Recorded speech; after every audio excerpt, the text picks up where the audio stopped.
योगी आदित्यनाथ का कल रोना बड़ा महत्वपूर्ण है। मैंने इसीलिए पुराना याद दिलाया और कल वाली जो बात है, लेकिन इससे बीच का एक घटनाक्रम ये लोग भूल रहे हैं मनीष जी, ये बड़ी गलती कर रहे हैं कि ये आंसू जिनकी वजह से निकले हैं और जिस कारण से निकले हैं उस कारण का बहुत बुरा हश्र होगा आने वाले समय में। केवल 26 फरवरी तक ये कुंभ जरा निपट जाए कि उनकी भी कहीं गलती थी कि वो उस जगह पर जाकर सो गए जो सोने की जगह नहीं थी, और उनको मना किया जा रहा था, लाउडस्पीकर से मना किया जा रहा था, लेकिन अब वो अनहोनी थी, उनको हो गई, गलती इतनी बड़ी नहीं थी कि उनको मौत की सजा मिल जाए। तो ये आपको कुछ तथ्य दिखाए और अभी चिंता मत करिए, अभी धीरे धीरे करके कई चीजें सामने आएंगी, बिल्कुल बेनकाब होंगे, नंगे हो जाएंगे साजिशकर्ता। सर नमस्कार। नमस्कार मनीष जी, दर्शकों को भी नमस्कार। सर अब तो 24 घंटे के अंदर ही पूरी साजिश बेनकाब होती दिख रही है। जो कुंभ पर साजिश हुई, बहुत सारे लोग ये भी कहने लगे हैं, मुझे लगता है कि हम लोगों के वीडियो के बाद ही मैं देख रहा था कुछ खलिगरों ने, क्योंकि ये शो देखा जाता है, कुछ खलिगरों ने कहा योगी रो दिए तो इसका मतलब क्या उनको माफ कर दिया जाएगा, रोने उनका काम रोना थोड़ी ना है। योगी जैसे सख्त व्यक्ति को सही में कोई रोते हुए नहीं देखा। 2 बार, एक बार संसद में हमने देखा और कल आपने राष्ट्र के विश्लेषण में इसका भी जिक्र किया कि संसद में जब रोए योगी तो क्या हुआ। फिर ये देश जान रहा है कि यदि महाकुंभ में अपनों को खोते हुए योगी आदित्यनाथ ये महसूस करते होंगे जो 30 लोग गए हैं वो कौन थे। आज यदि समाजवादी पार्टी की सरकार होती तो पता नहीं मुआवजा भी मिलता है या नहीं, लेकिन 25-25 लाख मुआवजा ये दिखाता है इंटेंशन। खैर मुआवजा से किसी के परिजन वापस नहीं आते, लेकिन ये दिखाता है कि योगी आदित्यनाथ को पीड़ा किस कदर है। उनके उस रोने का मजाक उड़ाया जा रहा है और ऐसा लग रहा है कि जैसे मनोकामना पूर्ण हो रही है। पूरा बेनकाब हो रहा है कुंभ की साजिश खुद ब खुद।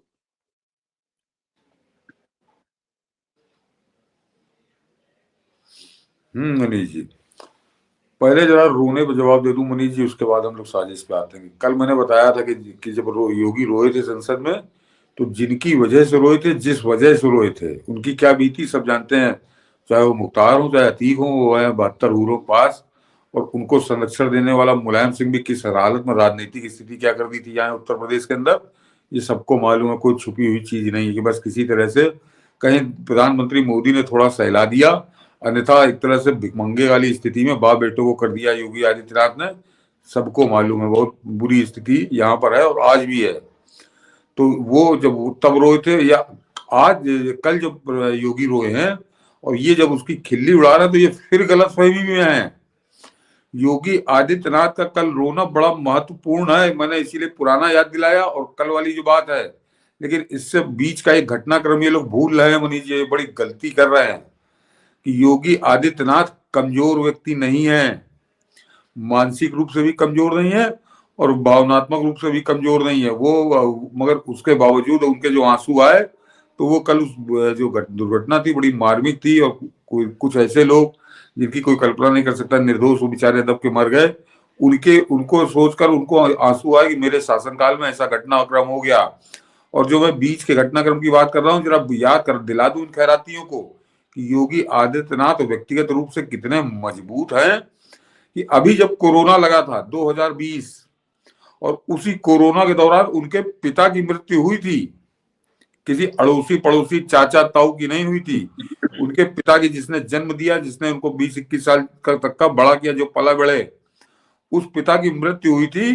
तो योगी आदित्यनाथ ने अपने कर्तव्य को पहले प्राथमिक रखा था, क्योंकि उस समय कोरोना काल चल रहा था, एक एक मिनट बड़ा कीमती था। वो अपने पिता के अंतिम संस्कार में शामिल होने नहीं गए थे। इतना मजबूत आदमी है वो, जो उत्तर प्रदेश का मुख्यमंत्री है। और उस आदमी के कल अगर आंसू निकले हैं, तो मैंने कल भी कहा था, आज भी कह रहा हूँ, आने वाला समय देखेगा मनीष जी कि ये आंसू जिनकी वजह से निकले हैं और जिस कारण से निकले हैं उस कारण का बहुत बुरा हश्र होगा आने वाले समय में। केवल 26 फरवरी तक ये कुंभ जरा निपट जाए, क्योंकि अब वो बहुत पूरी तरह से कंसंट्रेट हो गए कुंभ के ऊपर। उन्होंने अपनी दिल्ली रैली भी कैंसिल कर दी है कि वो कुंभ के, और 26 फरवरी के बाद ना तो ये धरती कहीं जा रही है और ना वो साजिश करने वाले कहीं जा रहे हैं। और अभी बताता हूँ, साजिश करने वाली परतें उधरने लगी हैं, साजिश के संकेत मिलने लगे हैं, और योगी आदित्यनाथ ने दसियों हजार कैमरे लगवाए हैं उस कुंभ में।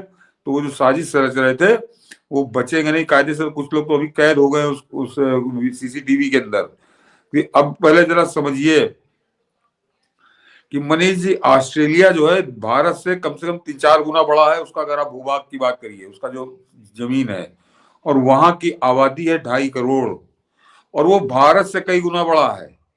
और उसकी आबादी है 2.5 करोड़।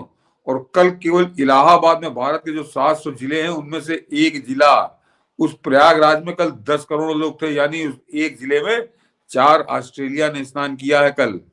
तो अंतर जरा समझिए कि कल कल प्रयागराज में स्थितियां मतलब संवेदनशील थी। और वो पुलिस हो चाहे प्रशासन हो, उसने अद्भुत काम किया है। मैंने कहा ना कि 4 ऑस्ट्रेलिया एक जिले में आके समाहित हो गए थे। और ये भी अगर साजिश ना हुई होती, अभी आप सुनिएगा वीडियो जो आज निकल के आ रहा है वीडियो, और आने वाले समय में और सबूत इस तरह से चीख चीख कराएंगे। और एक तो बड़ा जिंदा सबूत अभी बताता हूँ। तो वो 4 ऑस्ट्रेलिया को किस तरह से नहला के भेजा है। और वो भी जो कल कल जिनकी डेथ हुई थी, कल भी मैंने बात की थी कि उनकी भी कहीं गलती थी कि वो उस जगह पर जाकर सो गए जो सोने की जगह नहीं थी, और उनको मना किया जा रहा था, लाउड स्पीकर से मना किया जा रहा था।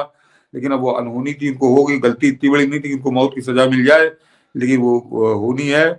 मगर ऐसा नहीं कि बिल्कुल कहीं सब कुछ व्यवस्था फेल हो गई या प्रशासन फेल हो गया, पुलिस फेल हो गई।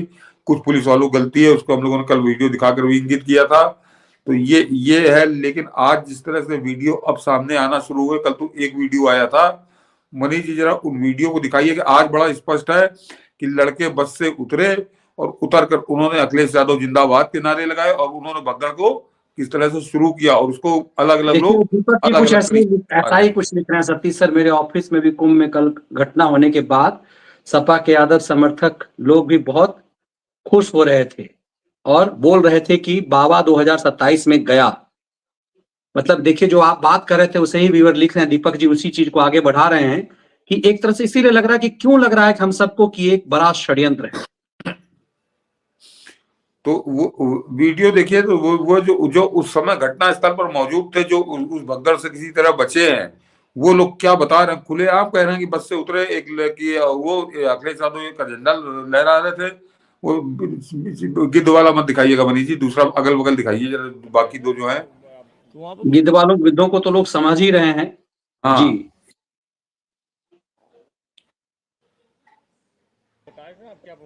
तो वहाँ पे कुछ लोगों ने भगदड़ की है, शासन भगदड़ हुई है, वैसे नहीं हुई है भगदड़। बड़े आराम से लोग जा रहे हैं। एक तो ये प्रशासन की ये कमी थी कि वहाँ उन्होंने वन वे खोल रखा था, रोड जो था ना एक ही रोड खोल रखा था। तो नहीं, कुछ लड़के थे एकदम से भगदड़ कर रहे थे, उन्हीं के कारण ये भगदड़ हुई है। कुछ ऐसे थे जो जानबूझ के कर रहे थे। तो वहाँ पे कुछ लोगों ने भगदड़ की है, शासन भगदड़ हुई है, वैसे नहीं हुई है भगदड़। बड़े आराम से लोग जा रहे हैं। एक तो ये मैं वहाँ जब नहा रहा था, नहाने के बाद जैसे देखा कुछ लड़के थे, लगभग 6-7 लड़कों का ग्रुप था, वो हुड़दंग टाइप का मचा रहे थे नहाते वक्त भी, और बाहर निकले तो शोर मचा रहे थे। अब पीछे पब्लिक है काफी ज्यादा, शोर मचाओगे एकदम, कुछ अनशन बोलोगे, भागो या धक्का दोगे किसी को, भागने के लिए भी बोल रहे थे। भागने को बोलो, धक्का दे के अपना साइड में कर लिए। और जब लोगों के मन में डर आ गया कि पीछे भगदड़ है, तो वो तो भाई भागेंगे। और जो साइड में लोग लेटे हुए थे उन पे ही सब हुआ है दिक्कतें, वही लोग घायल हुए, यही मेरे।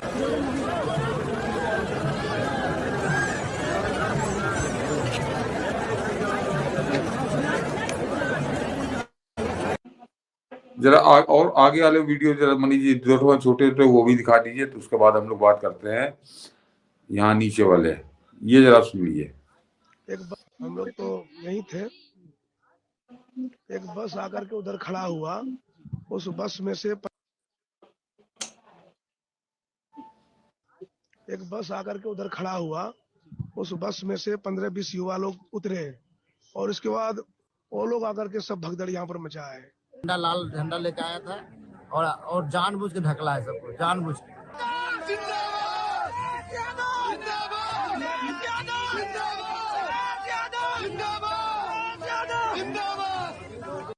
देखिए समझ में आता है कि ये कांडी लोग कौन थे जो वहां पर किस लिए अखिलेश यादव जिंदाबाद हो रहा था। मतलब कि हमने अंजाम दे दिया काम को, है ना। अब रुक जाइए, अब जरा रुक जाइए कि दर्शकों आपने देखा होगा कि वहां के लोग क्या बता रहे हैं कि बस आकर उतरी, उसमें से 15-20 लोग उतरे और उन्होंने किस तरह किया, और बाद में वो लड़के आपको नजर आ रहे हैं। और वहां पर कुंभ में रात में 2 बजे गए हैं गंगा स्नान करने और अखिलेश यादव जिंदाबाद के नारे लग रहे हैं। तो ये एक बड़ी तैयारी थी। अभी खुलकर किसी के नाम आप नहीं ले सकते हैं, लेकिन चीख चीख कर स्थितियां बता रही हैं, सबूत सामने आ रहे हैं कि ये साजिश थी और उस साजिश में आंशिक सफलता मिली है इनको। अन्यथा कल तो सैकड़ों लोगों को अनायास एकदम से मौत के मुंह में ढकेल देने की पूरी तैयारी थी। किस तरह से प्रशासन वहां पे मजबूत रहा, तब ये बच्चे हैं। क्या है कि डॉग्स बार्क व्हेन गड्डी is driven by driver, Yogi is permit driver and opposite parties are barking dogs. सही कह रही हैं आप रेणु बालाजी। तो ये आपको कुछ तथ्य दिखाए और अभी चिंता मत करिए, अभी धीरे धीरे करके कई चीजें सामने आएंगी, बिल्कुल बेनकाब होंगे, नंगे हो जाएंगे साजिशकर्ता। और उसका मैंने कारण बताया कि जो हजारों की संख्या में वहां सीसीटीवी लगे हैं, तो कहीं कुछ बचेगा नहीं, कोई किसी की कोई कारगुजारी बचेगी नहीं। ये जो हल्ला मचाने वाले थे, ये कैमरे में आके जो रात में 2 बजे गंगा स्नान करने के बजाय अखिलेश यादव जिंदाबाद के नारे लगा रहे थे, तो ये क्यों लगा रहे थे, इनकी क्या मंशा थी, और बहुत साफ इनके चेहरे दिखाई दे रहे हैं जिनके बारे में लोग बता रहे हैं। तो अभी पुलिस केवल मजिस्ट्रेट न्यायिक जांच नहीं, योगी आदित्यनाथ ने पुलिस की भी जांच अलग से पैरेलल उसके रखी है। तो ये जितनी इनकी जिंदाबाद और मुर्दाबाद है, अभी सब समझ में आ जाएगी। और एक जो गढ़ा जा रहा है, आज भी अखिलेश यादव ने कहा कि वहां वीवीआईपी की वजह से हो गया, और ये इन्होंने निमंत्रण क्यों दिए थे, तो वीवीआईपी का कल कोई प्रोटोकॉल ही नहीं था, हम लोग उसको बता चुके हैं। तो जानबूझकर ये वीवीआईपी वाला एक भूत गढ़ने की कोशिश कर रहे हैं।